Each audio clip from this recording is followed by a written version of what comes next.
Gloria sea al Señor. Hermanos, nosotros podemos dar glorias a Dios porque tenemos una cruz. Podemos dar gloria a Dios porque nuestro Dios le dio el cambio radical a la cruz.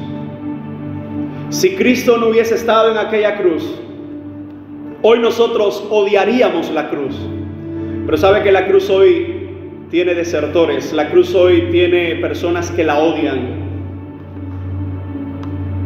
Pero nosotros podemos decir: Señor, gracias por esa cruz. Si yo estoy aquí y puedo compartir la palabra con ustedes, es porque el Rey de Reyes fue una cruz. Les invito a levantar una oración más a Él. Señor, gracias. Gracias, oh Dios, por aquel día. Gracias, Señor, por ese día donde derramaste tu sangre. Un día de dolor y sufrimiento, pero tu palabra nos revela en la carta a los Colosenses que fue un día de victoria en el mundo espiritual, donde estabas venciendo a los principados y a las potestades. Háblanos una vez más a través de tu palabra. Estamos dispuestos a oír la voz de tu Espíritu. Abrimos nuestros corazones, doblegamos nuestra voluntad y te pedimos que sea tu Espíritu Santo, el Maestro de Maestros, quien nos esté hablando, Señor. En el nombre de Jesucristo. Amén y amén. Hoy hay muchas congregaciones que se están reuniendo para compartir este tema. Y la mayoría lo está haciendo por producto de la pandemia, lo está haciendo desde sus hogares, vía internet, desde memorias, diferentes vías. Pero nosotros, cuando pensamos en lo que ocurrió aproximadamente 2000 años atrás, por esta fecha, nosotros podemos decir: la cruz no es un símbolo de derrota, sino es un símbolo de victoria. Cuando nosotros hablamos de los días importantes de la historia, la humanidad tiene días importantes.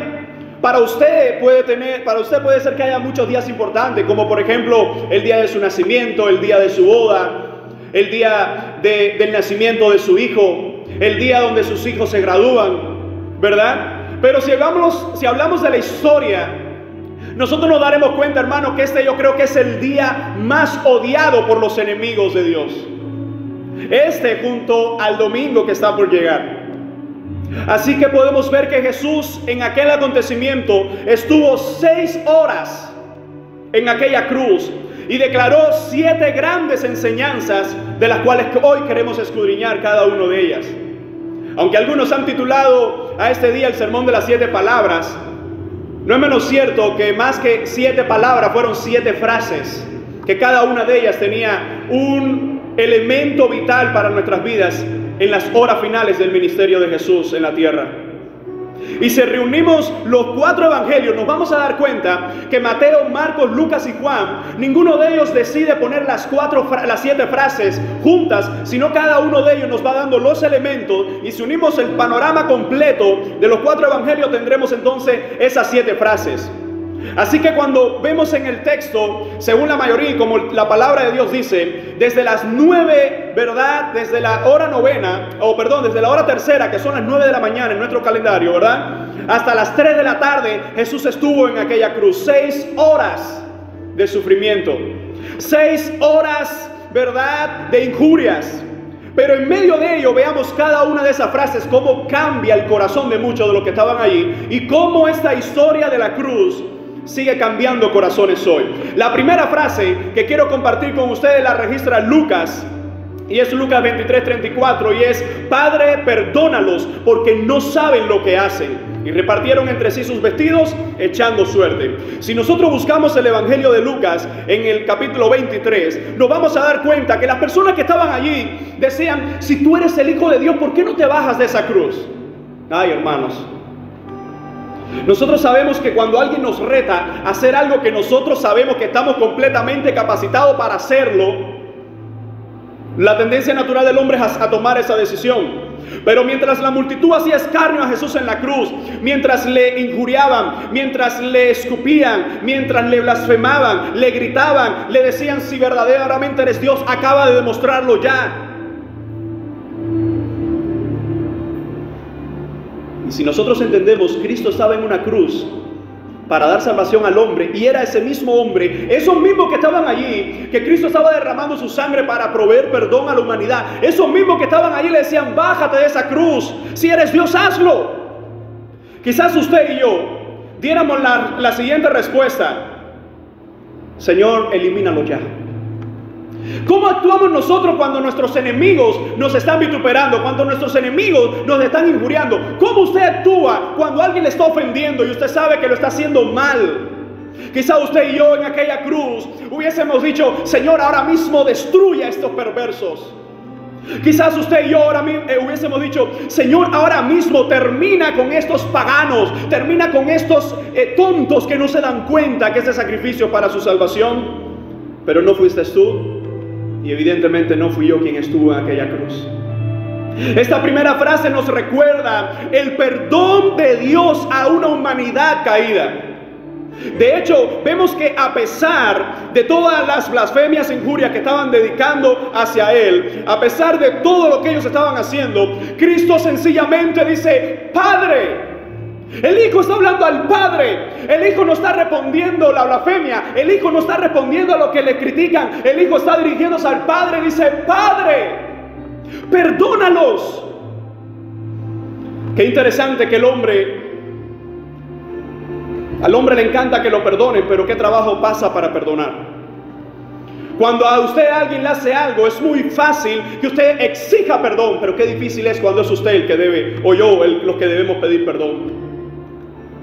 Así que, como dice la palabra, incluso que allí se estaba cumpliendo Salmo 22, que dice que aquellos hombres estaban repartiendo entre sí sus vestidos, echando suerte incluso por el manto que no se podía partir. Ahora, cuando nosotros vemos estos elementos, piensa, Jesús está gritando desde la cruz: Padre, perdónalos, ellos no saben lo que hacen. Y aquellos soldados estaban al pie de la cruz, tirando suerte a ver quién se llevaba la sandalia, quién se llevaba el manto, quién se llevaba esto, quién se llevaba otro. El Hijo pidiendo perdón sobre ellos y ellos simplemente jugando en medio de la muerte del Hijo de Dios. De seguro que aquellos personajes, algunos de ellos pudieron regresar a casa diciendo a su esposa: mira lo que gané hoy.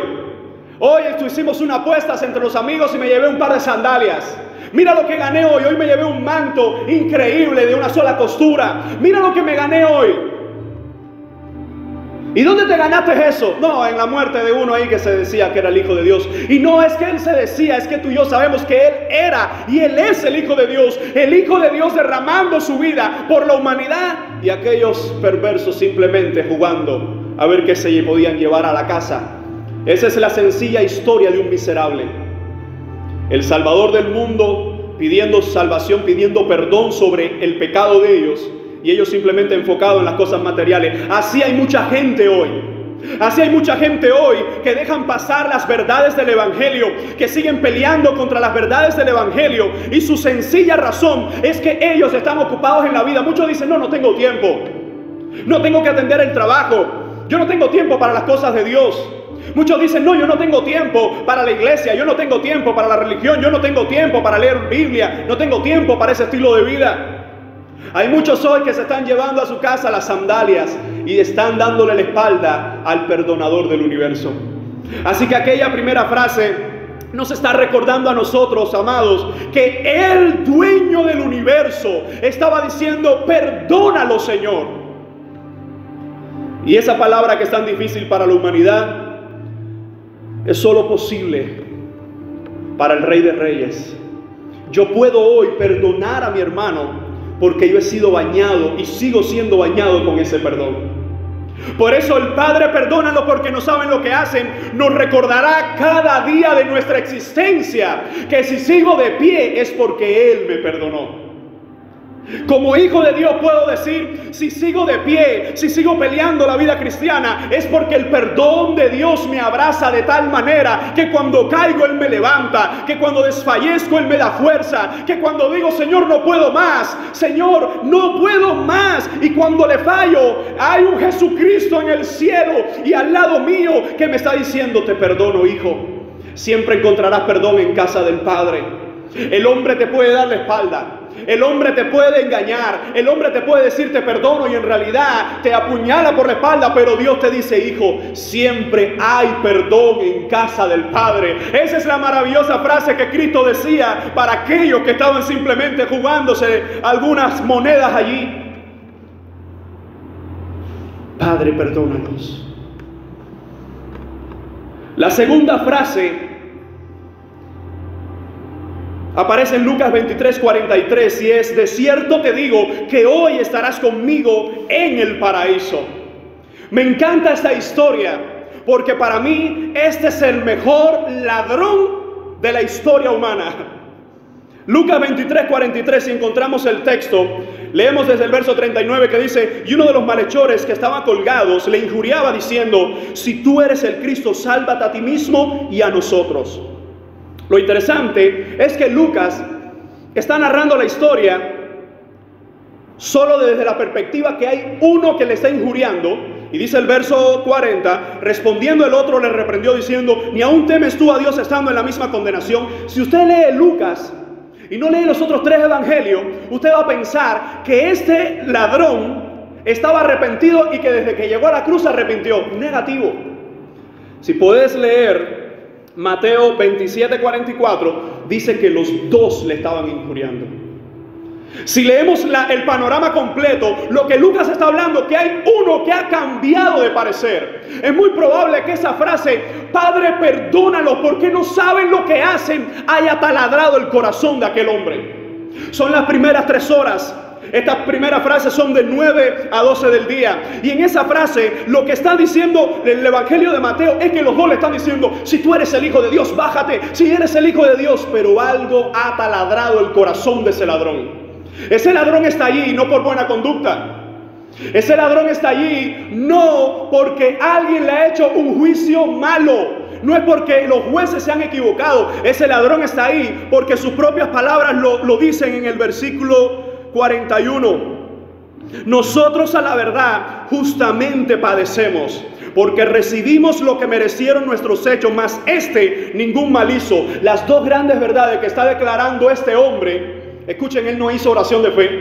Él no dijo, Señor Jesús, entra en mi... No, eso no estaba en su mente. Pero lo que sí estaba en su mente eran dos grandes verdades: que él era un pecador, que merecía la muerte, y que el que estaba en medio de él y del otro era puro y santo.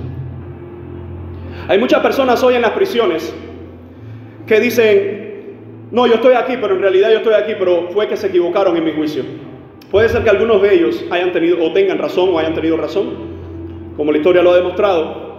Pero lo cierto es que es este mismo hombre que está confesando que él está allí y no ha habido problema en su juicio. Él merece estar allí. Ahora recordemos que la muerte de la cruz es desarrollada por los romanos como la muerte de mayor significado, donde el condenado, recuerden, los romanos no crucificaban romanos. Los romanos crucifican judíos y pueblos conquistados. Los romanos, la forma de matar a los romanos es decapitándolos, como lo hacen según la historia con Pablo, que tenía la doble ciudadanía y era romano también. Así que los romanos tomaron la muerte de cruz, que era de mucho más antiguo, ese tipo de muerte, que era por empalamiento, que tomaban al condenado y tomaban una estaca y lo atravesaban desde su parte trasera hasta sacarlo por la boca y moría la persona. Era algo tan sanguinario. Los romanos tomaron esto y, siendo ellos tan desarrollados en la arte de la guerra, ellos dijeron, ¿qué va? Nosotros necesitamos dos cosas: que el condenado sufra bastante y que la gente lo vea bastante. De hecho, los historiadores dicen que muchas veces se contó que los condenados podían durar hasta 10 y 12 días en la cruz. Si usted se da cuenta, cuando Cristo muere, que lo vamos a ver más adelante, los otros dos estaban vivos y le parten los pies, le quiebran las rodillas para que no se puedan sostener, porque en el diseño de la muerte de cruz tenían un patíbulo donde ellos podían poner los pies y buscar para respirar. Era una muerte, según los historiadores y algunos científicos y médicos, que era de lo más agonizante que había en el momento desarrollado. Y aquel hombre dice: yo estoy aquí porque yo merezco, mi pecado me ha llevado a este lugar, yo merezco esta condenación. Y dice el versículo 42, y entonces el hombre le dice a Jesús, porque ¿sabes qué? No es suficiente con reconocer que estás mal. Uno es reconocer que está mal. Dos, es reconocer a dónde vas cuando estás mal. Y dice aquel hombre: acuérdate de mí cuando vengas en tu reino. Qué sencilla frase para destacar que aquel hombre estaba reconociendo que Cristo era el Mesías, que estaba en su reino, pero regresaría de nuevo. Aquel hombre tenía tan claro la escatología, es decir, la doctrina del futuro, la doctrina de las últimas cosas. Aquel hombre no se encargó de decirle: Señor, te voy a hacer algunas preguntas y si me satisfaces, entonces te voy a aceptar. No, aquel hombre al borde de la muerte simplemente le dice: Señor, acuérdate de mí. Pero ¿qué involucraba ese acuérdate de mí? Él estaba diciendo: yo sé que si muero hay un lugar que no me pertenece, porque yo estoy aquí por culpable. Pero te voy a pedir, yo que sé que estoy aquí porque lo merezco, porque he hecho cosas en contra de la ley de Dios, porque he hecho cosas que han avergonzado a la familia de Dios, la casa de Dios, acuérdate de mí. Es el grito de un pecador que ha pasado su vida robando. Tú y yo sabemos por testimonios de que el ladrón, el verdadero ladrón, no el que se robó una cosa, sino el que vive como ladrón, crea mecanismos que mientras uno está en un lugar viendo las cosas normal, el ladrón que está diciendo: ¿qué me puedo llevar? A ver, mira si se vira a la izquierda, y crean el mecanismo para desarrollar, porque el robo es un medio de subsistencia. Y este ladrón, que es un analítico por excelencia, se acaba de dar cuenta, posiblemente después de aquella frase, porque él recuerda, según los evangelios, él también le estaba diciendo a Jesús que se bajara de la cruz. Él no creía que Jesús era Dios, pero algo, o más bien yo creo que alguien tocó su corazón y le dice: acuérdate de mí. Él en las estadísticas se acaba de dar cuenta. Por supuesto, Dios mismo está tratando con su vida. El Hijo de Dios está a su lado. Uno nunca sabe el día que va a morir, pero aquel ladrón sí sabía que sus horas ya estaban siendo contadas. Y en medio de eso le dice a Jesús: Señor, acuérdate de mí. Señor, no te olvides de mí. ¿A cuántas personas usted le ha pedido algo y le han hecho promesas? Y esa persona le ha dicho esta frase: ok, no me voy a olvidar de ti. Y cuando pasa el tiempo tú dices: sí, se olvidó. Pero qué diferencia este ladrón. Se pasó toda su vida robando y Dios le permite robarse el cielo en las últimas horas de su vida. ¡Aleluya! La frase de Jesús es esta: de cierto te digo. En griego lo que está diciendo: amén. Eso es lo que significa de cierto. Dice amén. Pero amén ¿a qué, Señor? Que hay un pecador que reconoce que tiene a Dios delante y que hay perdón para él. Que hay un pecador que ha pasado su vida de tal manera que ahora ha sido desnudado y es puesto en una cruz. Pero ese pecador tiene al lado de él al Hijo de Dios y simplemente le dice: yo pequé, tú no has pecado. Le dice al otro: no lo ofendas porque él es santo, él es puro, él no ha hecho mal, pero nosotros sí. Y le dice Jesús: acuérdate de mí. Tú y yo sabemos que hay una frase por allí que dice: hay esperanza mientras haya vida. No, hay esperanza mientras estés agarrado del dador de la vida. Hay esperanza en Cristo mientras nos agarremos cada día del dador de la vida. Y aquel hombre simplemente escuchó la frase que tú y yo quisiéramos escuchar un día: hoy estarás conmigo en el paraíso. Y el término paraíso, que es introducido por primera vez aquí en Lucas o en la crucifixión, nos va a decir a nosotros: no es que hay un estado intermedio, no hay un purgatorio, no hay que pagar para salir de allí. Es que simplemente le está diciendo: hoy estarás conmigo en la presencia de Dios. Hermanos, es tan maravilloso esta frase del Cordero que está diciendo: hoy No será mañana, será hoy mismo. Estarás conmigo en el paraíso. Aquel hombre lo que iba a experimentar cuando cerrara sus ojos en aquella cruz era el gran regalo de estar en la presencia del Padre. A pesar de todos los pecados que el hombre pudo tener, en Cristo ese día encontró su salvación. De cierto te digo, estarás hoy en el paraíso. Es una frase solo para aquellos que se arrepienten de sus pecados. No es para aquel que dice, yo estoy bien como estoy. No es para aquel que dice, yo de la forma que estoy viviendo me siento bien. No es para aquel que dice, de la forma que yo me estoy desarrollando, como yo tengo mi estilo de vida, así estoy bien. No. El reino de Dios, el paraíso, solo será para aquellos que nos humillamos y reconocemos que solo en Cristo hay salvación.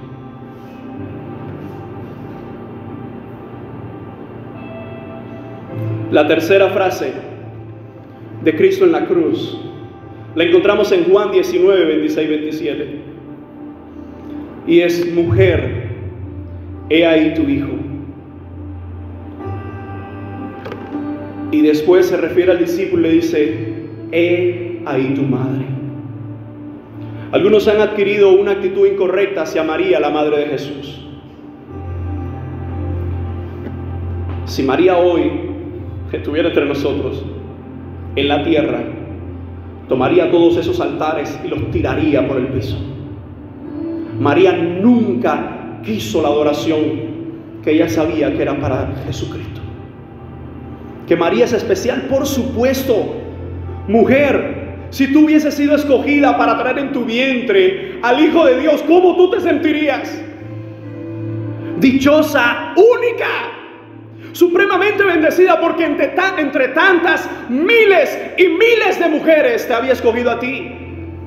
Yo creo que María es una mujer única, pero donde la han puesto muchos hoy, ahí nunca debió estar. Ahora, eso no quita que el mismo Cristo en la cruz le está diciendo: mujer, he ahí tu hijo. Y le dice entonces al discípulo amado, a Juan, al que recostaba, recuerda, la cabeza en el pecho, aquel que era joven, le dice: oye, he ahí tu madre. Y dice el texto que desde aquella hora la recibió.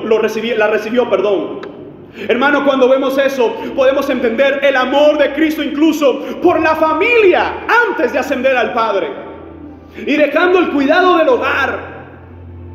Yo creo que una de las grandes verdades que la palabra de Dios nos muestra cuando dice: si quieres vivir muchos años, honra a tu padre y a tu madre, ¿verdad? Para que te sean alargados los días en esta tierra. El Señor estaba honrando aquella vasija que Dios había escogido para que le trajera al mundo. Pero ¿qué estaba en la mente de María? ¿Usted recuerda cuando María le da luz y vienen aquellos hombres? Y después cuando llegan al templo, ¿usted recuerda lo que le dice el anciano Simeón? Le dice: aquí una espada traspasará tu alma, hablando del niño. Pero madre, si ves a tu hijo que te lo están matando delante de ti y no puedes hacer nada, porque tú acabas de entender que esa muerte que le están dando es en beneficio tuyo. Yo creo que en María es probable que haya habido esa mezcla de sentimientos de una madre que está sufriendo, pero una mujer que reconoce que el Salvador está dando vida eterna. Y la frase de Jesús simplemente es una frase de amor y cuidado. Qué maravilloso, hermano, que podemos ver el cuidado de Jesús por su madre, por su familia, ¿verdad? Hasta el último momento en aquella cruz. Las 3 horas siguientes se conocen como las 3 horas de tiniebla a partir de las 12. Desde el mediodía hasta las 3 de la tarde no se registran en ese periodo frases, según los historiadores. Solo que se registran las últimas frases a partir de las 4, 5, 6, 7, acercándose a las 3 de la tarde, a la hora del sacrificio. Y la cuarta frase, alrededor de las 3, se encuentra en Juan 19, 28. Después de esto, sabiendo Jesús que ya todo estaba consumado, dijo para que la escritura se cumpliese: tengo sed. La Biblia nos dice que Jesús, sabiendo que todo estaba consumado, Dijo para que la escritura se cumpliese: tengo sed. Yo tengo una pregunta, cuando leo esto tengo una pregunta. ¿Quién creó los ríos? ¿Quién creó los mares? ¿Quién creó el agua?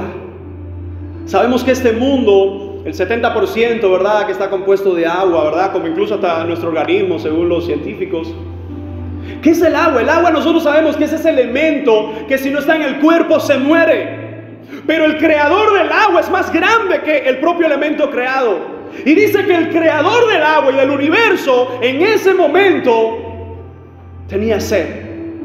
Y no una sed cualquiera, porque el Salmo 22 dice cómo se había secado de tal forma, ¿verdad?, su garganta, que dice que su lengua, ¿verdad?, se pegó a su paladar. El Salmo profético de David estaba anunciando cómo iba a ser de sufriente aquella muerte. Y el Salmo 69:21 se está cumpliendo aquí cuando dice: me pusieron además hiel por comida, y en mi sed me dieron a beber vinagre. Dice que Jesús hasta las últimas horas de la cruz estaba cumpliendo las profecías acerca de él. El Hijo de Dios, el creador del universo, tenía sed. El creador necesitaba en este momento del elemento de la misma creación.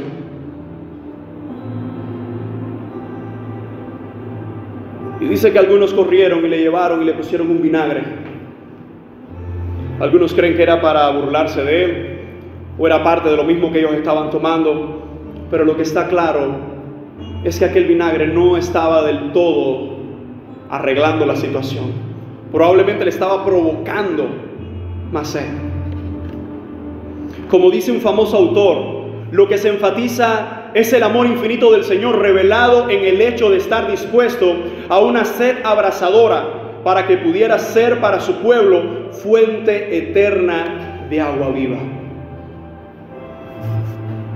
Al igual que Cristo vemos que cumplió cada una de las profecías, Él cumplirá cada una de sus promesas. Aquel que dijo en aquella cruz: tengo sed, es el que hoy nos dice: vengan a mí todos los que están trabajados y cargados, ¿verdad? Aquel que cree en mí, como dice la Escritura, de su interior correrán ríos de agua viva. Hoy tú y yo podemos ser calmados, ¿verdad? Calmados en la sed, tanto la espiritual como la material, pero sobre todo esa sed espiritual de Dios. Aquellos que tienen hambre y sed de Dios serán saciados por el dador de la vida, que dijo aquel día: tengo sed. Lo cierto es que su palabra nunca caerá en tierra. Y dice la quinta frase, cerca de la hora novena, es decir, las 3 de la tarde. Jesús clamó a gran voz diciendo: Elí, Elí, lama sabactani. Esto es: Dios mío, ¿por qué me has desamparado? Esta es una de las frases más discutidas hoy entre los teólogos.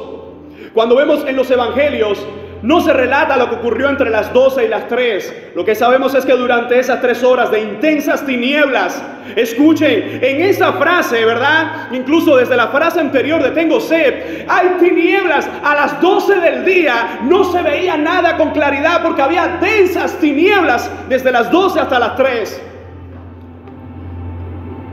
Y en medio de aquellas tinieblas, el Señor grita: Dios mío, ¿por qué me has desamparado? La segunda persona de la Trinidad, Jesucristo hecho hombre, en un estado de humillación, grita al Padre: ¿por qué me has desamparado? ¿Qué estaba ocurriendo en ese preciso momento?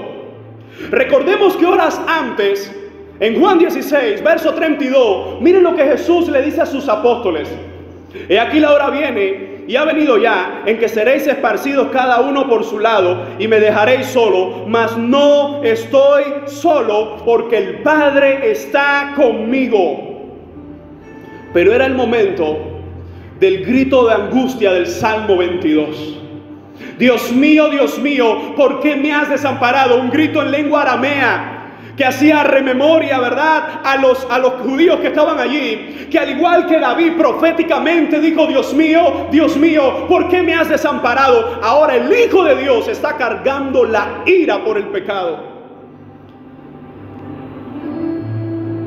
En ese grito de angustia relacionado con ese salmo, se estaba declarando cómo el Padre descargaba toda su ira por el pecado sobre Cristo. Se estaba cumpliendo lo que dice la palabra en 2 Corintios 5:21. Al que no conoció pecado, por nosotros lo hizo pecado, para que nosotros fuésemos hechos justicia de Dios en él.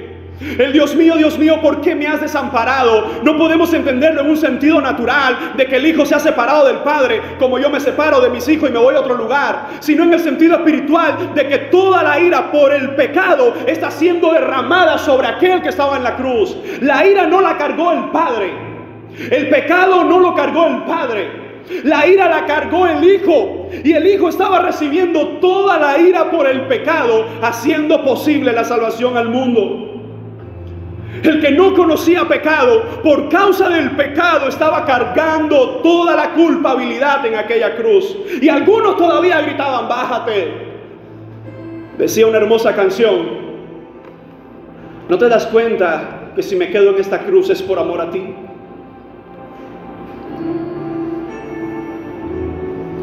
Dice un hermoso coro antiguo: oh, yo siempre amaré esa cruz. Y en mis triunfos dice: mi gloria será. Aquella cruz, aquel día, aquella hora de tinieblas, acercándose la hora del sacrificio, estaba siendo testigo de que el hijo estaba recibiendo la espalda del padre, porque la ira sobre el pecado era derramada sobre él. Y todo fue por amor a ti y a mí. ¿Te das cuenta que fue por amor a la humanidad? ¿Te das cuenta que fue por amor a nosotros, a nuestros hijos, que Jesucristo dio aquel grito de angustia que no duraría todo el día ni toda la hora? Porque incluso si leemos el Salmo 22, nos vamos a dar cuenta más adelante que David sigue diciendo: yo sé que tú estás conmigo. Era el grito donde el universo se detenía a darse cuenta que el pecado era siendo aplacado por el Hijo. El velo se estaba rasgando. ¿Qué velo? La mayoría de los historiadores concuerdan en que el grosor era aproximadamente de 3 pulgadas, el grosor de aquel velo. Dicen algunos de ellos, como dice un historiador famoso llamado Edersheim, que dice en uno de sus libros que 2 hombres, si trataban uno de un lado y otro de otro con una espada, tratar de rajarlo, no podían. Era el velo que impedía la entrada al lugar santísimo. Era el velo donde una vez al año el sumo sacerdote, si estaba preparado, ¿verdad?, podía entrar, y si no había pecado podía ministrar la presencia y salir. Y aquel velo fue desgarrado porque el Hijo de Dios estaba dando entrada al Padre por medio de la cruz.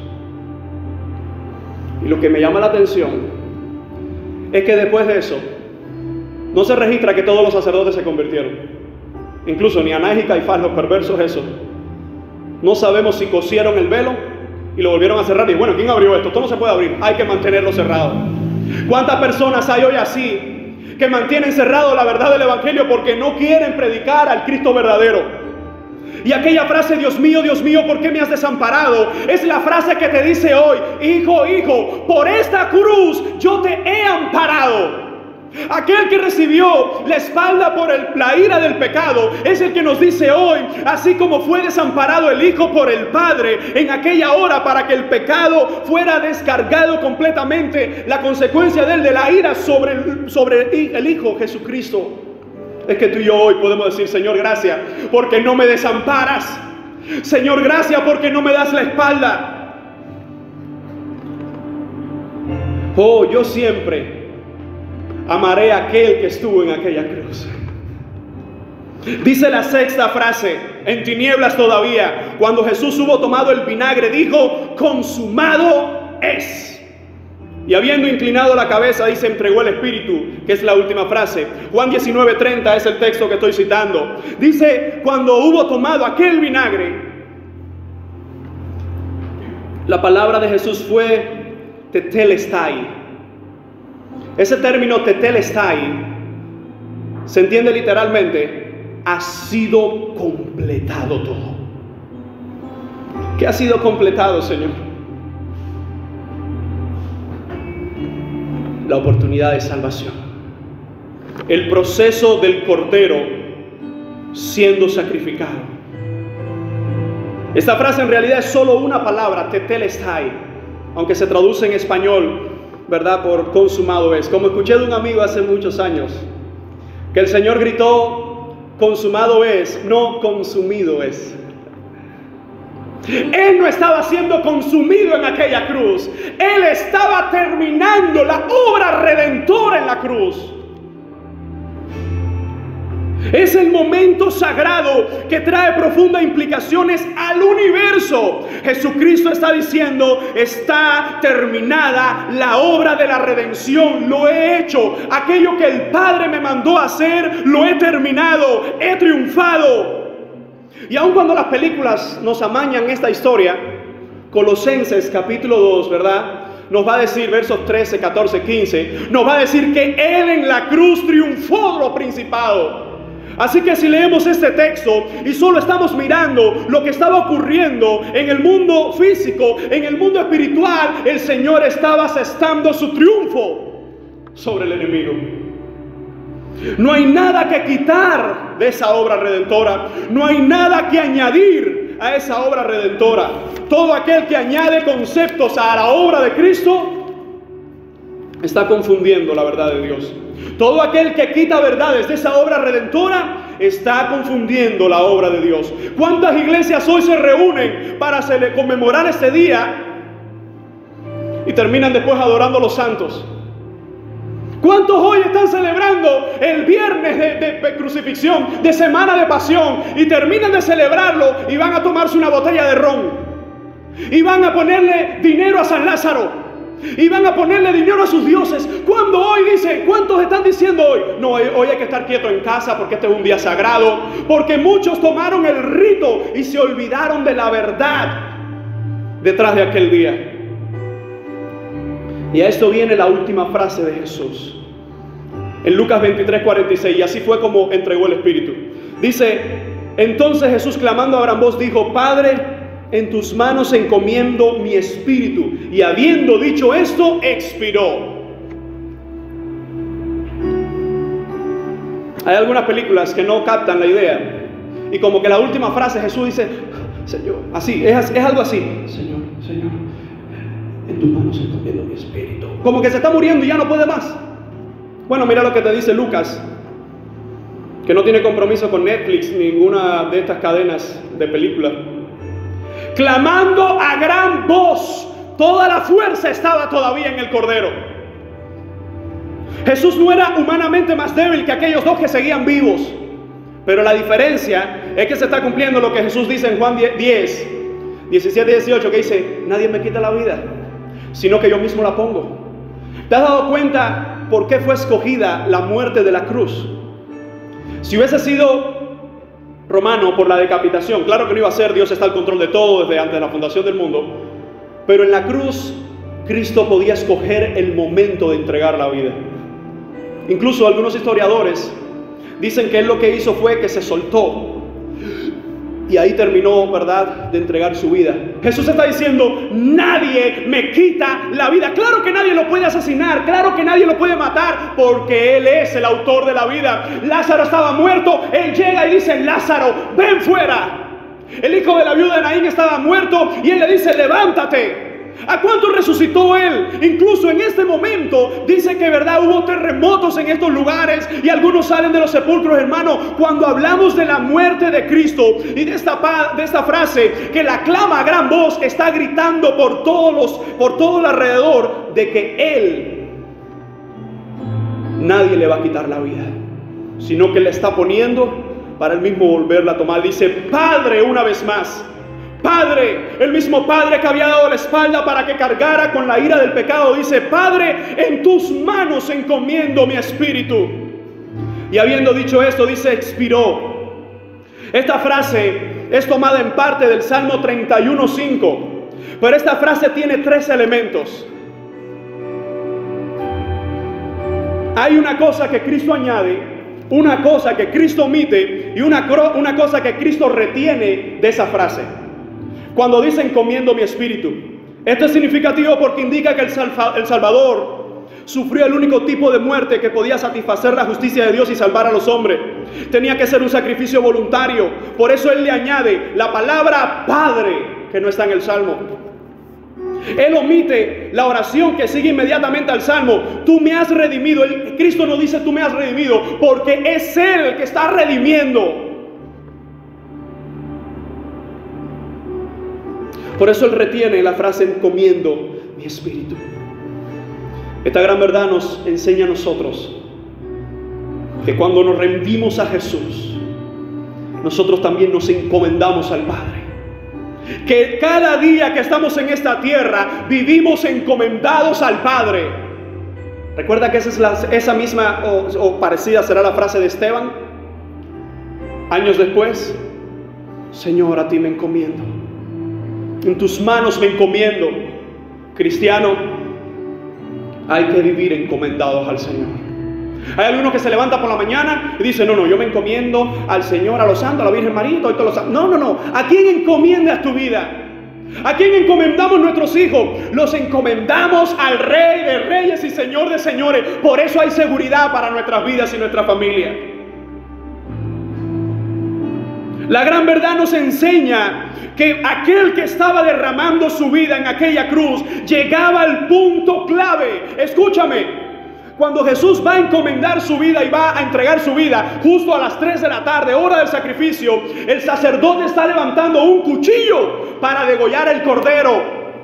Pero yo creo que una canción en el cielo excelente hubiese sido: ya no necesitan ese cordero físico. Sacerdote, no degolles ese cordero, porque el cordero está siendo entregado por la humanidad. Padre, en tus manos encomiendo mi espíritu. Fue la frase final donde Jesús nos mostró que Él es el único Dios y Salvador. Cada una de estas frases nos muestra su pasión, el propósito de su ministerio y el sacrificio de Cristo por la humanidad. La primera: Padre, perdónanos porque no saben lo que hacen. La segunda: de cierto te digo que hoy estarás conmigo en el paraíso. La tercera: mujer, he ahí tu hijo, he ahí tu madre, le dice después al discípulo. La cuarta frase: tengo sed. La quinta: Dios mío, ¿por qué me has desamparado? La sexta: consumado es. Y la séptima: Padre, en tus manos encomiendo mi espíritu. ¿Cuál será nuestra actitud hoy ante el Mesías? Esto es lo más importante después de entender este viernes. ¿Cómo está mi vida hoy delante de Dios? Si usted no ha aceptado a Cristo, hoy es el día de salvación. Me decía una vecina hoy en la tarde